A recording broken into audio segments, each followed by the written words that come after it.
course, though. Disturbing news this morning. One of the former I'm a Celebrity campmates, Matt Hancock, allegedly assaulted at a tube station in London yesterday. A 61-year-old man has been arrested, so we can't go into too much detail about this.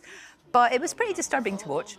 Yeah, I mean, look, I know that people have strong feelings towards Matt Hancock, but I don't think anybody should be confronted that way. And especially the London Underground staff member as well. You could see that she was quite taken aback and it just wasn't very fair. No, it wasn't. If you react like that, you can vehemently disagree with someone. But if you do that, you've kind of lost the argument. Yeah. But you do have a bit better I'm a Celebrity news later, haven't you? Yes, I do indeed. So we will be getting together for a nice intimate... Can I say intimate? It's going to be a bit of a blast. It's a special event. I'll be saying a little bit more about that later on. Fantastic. Lovely to see you. We'll talk to you later. Now, though, news this morning that COVID booster jabs are about to be, well, wound down next month. Dr Hilary joins me now because the NHS, well, they're urging people, aren't they, Hilary?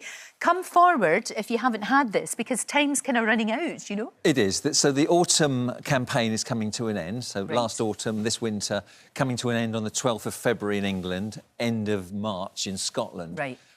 So people need to get that jab done in the 2.5 weeks we've got left. Okay. Also, people who aren't at any clinical risk, anybody under 50 who hasn't had their third jab, in other words, their initial booster, right, that ends as well in 2.5 weeks. So we're encouraging people to go and get it done if you haven't had it done. The fact that it's ending is encouraging? Yeah, I mean, it means that we're living with COVID. Right. We've got good herd immunity in the community at large, and it has helped the NHS tremendously with cutting down the number of cases. Look, it's still there. There may be some new variants emerging, in which case we'll look at it again. Right. And there might be a spring campaign or an autumn campaign if we need that surge in vaccinations. But currently, it's good news because we've got plateaued numbers of cases and we're in a better place than we were 3 years ago, for sure. For you. Now, this is a good one.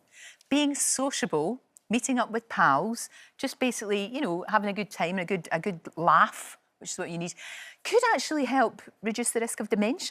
Yeah, absolutely. We know there are factors that we can alter to reduce our risk of dementia. And isolation is a major risk factor. So if you're isolated, if you're not mixing with people, if you're not socialising, there's a greater risk that you'll develop cognitive decline. So having that social time with people at least twice a week, doing activities like crosswords and puzzles and Scrabble, whatever you want to do, is really good. So we know that not smoking, regular exercise, 150 minutes a week, 20 minutes a day is really good. Yeah. We know that treating any deafness that you may have so you don't feel isolated, you're not missing conversation, that's really important. Okay. All these things can really help because it's the one thing we fear after cancer, I think, is dementia and cognitive decline. I think I fear that even more, to be honest, because I think always with cancer, I mean, we're obviously going to talk about that later on, but obviously with that, there might be a fighting... There is, oftentimes, if you get it early, a fighting chance. So, Sure. Yeah. So anything we can do to keep ourselves healthy, not just physically, but mentally as well. Yeah. And, you know, we've got 900,000 people with dementia in this country right now, and that's going to increase as the population ages. But there are lots of things we can do to reduce those risks. Exactly. No, that's really good and easily done. Yeah, easily done.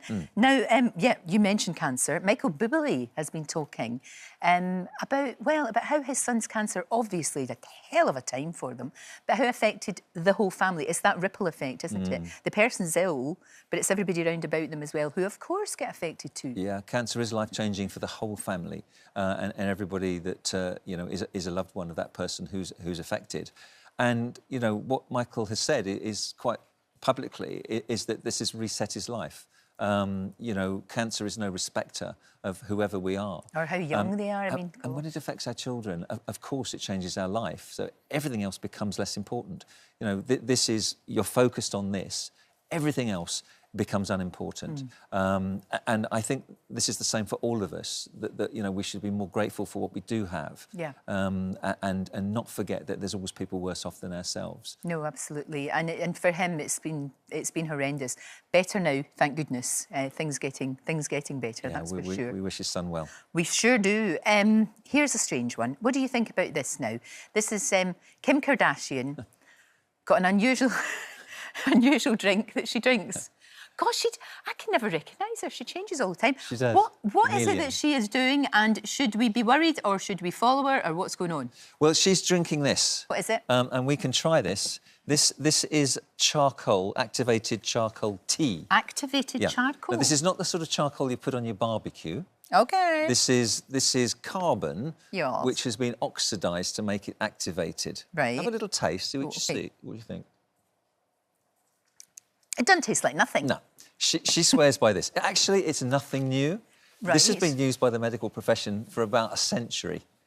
We still use it in emergency departments when people have had an accidental overdose or a deliberate overdose. Of course, you see that. I've seen that. Activated charcoal. Yeah, that's because right. what it's meant to do is absorb toxins in the gut.